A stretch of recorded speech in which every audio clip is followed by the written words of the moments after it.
Hey G1s, Awkward Todd here, and I'm here to help Zorna, aka Joystick Jerry, from my faithful friend of G1 Attack, with some Flash help he has. So I'm making a quick tutorial for everyone to understand Flash a little bit better. For advanced stuff, I suggest contacting Hyperjerk. So what I'm doing first, I'm going to show you the parts. So this white square right here, this is sort of your TV screen.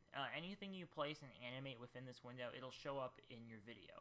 Anything outside of it, it won't. So if you want to have like a character coming off screen into your window or camera, then you can animate him in and he won't show up if he's in the gray area.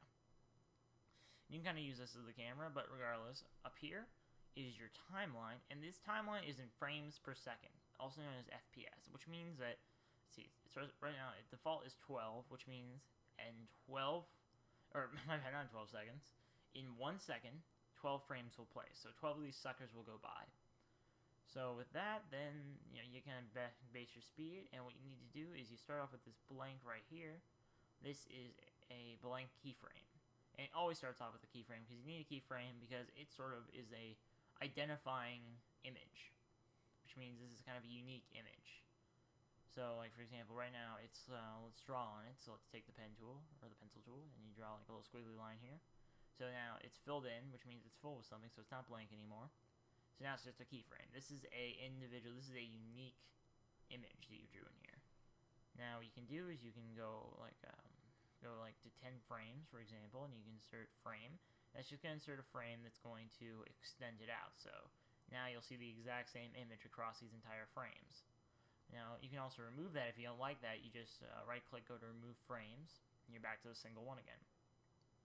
So let's say we want to extend it out, make it a little bit unique, make our animation. So aside from inserting a frame, you can also insert a blank keyframe, which is going to allow you to draw a new sort of individual animation. So let's say it's a squiggly line. Let's just say it goes to like a kind of straight line, like that. It just kind of transforms. Then, you can just do that right there, and that's sort of your little animation. And you can play that back if you'd like using Control, Shift, or Apple Shift, or Enter Return. And then you got this little like flashing animation playing at 12 frames a second. So it loops over. So really, in 1 second, the loop that we made, the 2-frame animation, will play 6 times. So 1,000. So that's that, and you can close out of it, and you're back in your working area.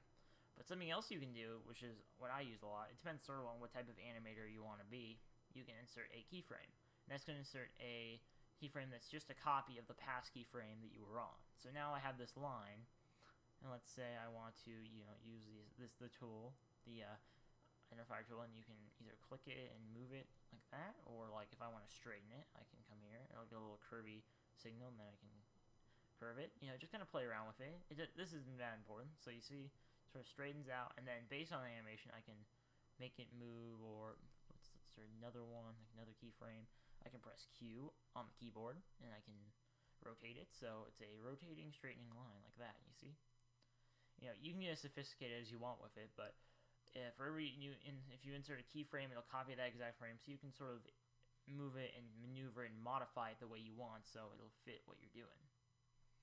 So that's nice and all, but one thing that is important is that I know Jerry is a big Street Fighter fan. I mean, that's the first thing he ever said when I met him before we started G1 Attack. So I know what he really wants to do is he really wants to make those sprite animations you see, like the few that were in the Screw It collab, which were funny as hell, and that's really easy to make too. So we insert another blank keyframe, kind of start back from where we were. This is just going to be our starting individual frame, and what you do is you need to go to like a specific website. There's not a specific one I can tell you to go to that's going to have all of them, but like here's one. I went to this thing called GS Archives, so Game Sprite Archives, and right here, if you can see it, they just have Ken's fighting stance. So you can either import the images on your computer, or what's nice with mine is I'm able to just drag and drop them. So I'm going to see if I can match them up as nicely as possible, because this will make it a whole lot easier for animations. You don't have to, but whatever. So kind of just throw them around there, make them so you can tell which one is which, and there you go. So now you have 4 Kens. Now what we can do is let's just separate this one. This is going to be our starting one. We can copy this, just basic copy paste commands, and you can delete them, and then you have him. So now if I want to, I can move him in my scene. He's an individual animation. So if we want to work with the sprite and make that sprite animation of the good old Street Fighter, then we click here and insert keyframe using a right click or control click. And then let's just paste those guys back in. So there we go. Now the next guy, we're moving these around. They're all selected, which you can also select if you'd want. Aside from dragging it, you can also use control, or not control, shift. So you can shift, click, shift, click, shift, click. There we go. And we're just going to take these two guys, and we're going to, there we go. Sorry, being a little tedious here, but anyway. Now we have him, and we can delete him because he was in the past one. We don't want him anymore. The only problem is we can't see where it is. Now we could spend some time trying to figure out where exactly it was with a lot of trial and error, but we can ease that by hitting an onion skin, which is right here on the bottom next to where the little moving pad is. The onion skin's the first one aside from the red line, which I don't suggest clicking. Okay, anyway, so what you need to do is you need to take him and you can try to maneuver him right about where he would be. So let's scoot him over right about there. That's good. And you can also use the arrow keys to kind of make it a little bit easier to maneuver him. And then there we go. So let's turn off onion skinning, and you can see you got a little moving Ryu there. So if we continue this process, insert blank keyframe, paste these guys, select this one, copy, delete him, and then turn on onion skinning again. You can see where he was.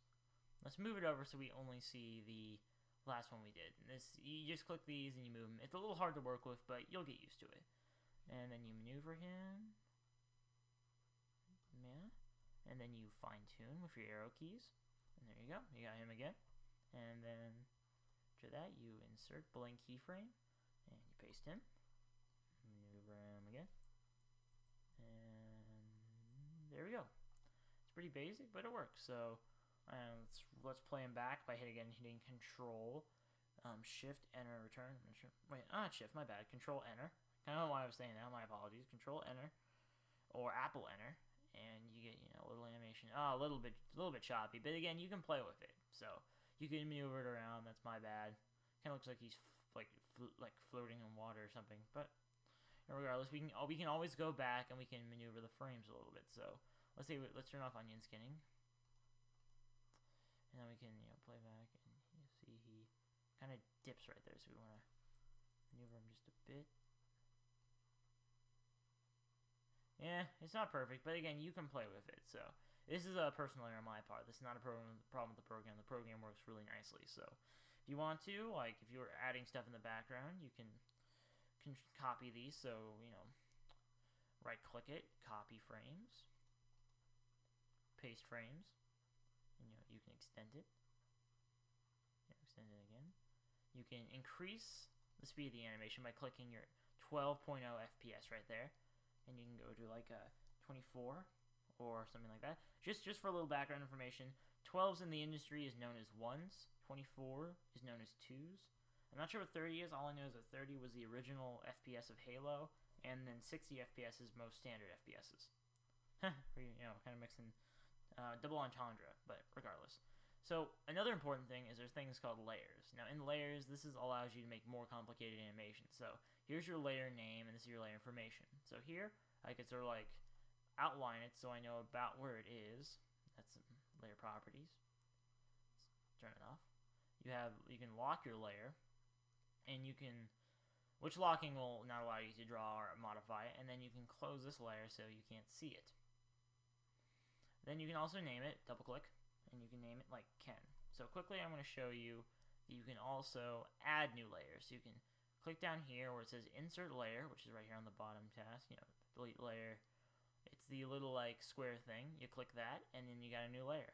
It's the exact same length of your animation above, and let's name this background, or BG, let's shorten it, BG. And then, I'm just going to be a little lazy here and just use a pen tool. I'm going to draw him a little background, so there you have a little plane. It's all going to be behind him, by the way. Little guy, kind of cheering him on. Like, some beer, maybe. Really, really nice stuff. And then you have him with the guy with the beer animation. Again, kind of rough here, but, you can mix a lot of things into it, and it really just is what you want to do. And again, you can animate this, too. So, quickly, let's just see. Also, if you click the layer, it'll move everything in the layer, and what do you know? You can see it kind of move. So this is a basic little tutorial I did. I hope this